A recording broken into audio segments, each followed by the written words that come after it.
NEET தேர்வு முறைகேட்டை தடுக்க தவறிய ஒன்றிய கல்வி அமைச்சர் தர்மேந்திர பிரதான் பதவி விலக வேண்டும் என்று விருதுநகர் காங்கிரஸ் மாவட்ட தலைவர் கிருஷ்ணமூர்த்தி வலியுறுத்தியுள்ளார். இதுகுறித்து விருதுநகரில் செய்தியாளர்களுக்கு பேட்டியளித்த அவர், நாட்டு குழந்தைகளின் எதிர்காலத்தோடு விளையாடுவதை ஒன்றிய அரசு நிறுத்த வேண்டும் என கூறினார். நீட் தேர்வு முறைகேடு குறித்து வெளிப்படையான மற்றும் பாரபட்சமற்ற விசாரணை நடத்த வேண்டும் என வலியுறுத்தினார். மேலும் தவறுக்கு காரணமானவர்கள் மீது உரிய நடவடிக்கை எடுக்க வேண்டும் என கூறினார். நீட் போன்ற போட்டித் தேர்வுகளில் வினாத்தாள் கசிவு மற்றும் மதிப்பெண் குளறுபடிகள் நடைபெறுவது மாணவர்களின் எதிர்காலத்தையே சீரழிக்கிறது.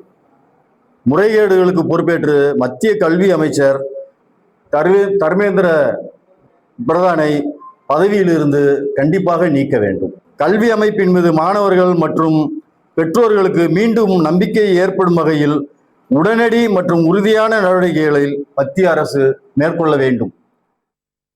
இதேபோல் திருப்பத்தூர் மாவட்டம் ஆம்பூர் புறவழிச்சாலையில் செய்தியாளர்களை சந்தித்த மாவட்ட தலைவர் விஜய் இளஞ்செழியன், நீட் தேர்வினால் ஏழை மாணவர்களின் மருத்துவர் கனவு சிதைந்து விட்டதாக வேதனை தெரிவித்தார்.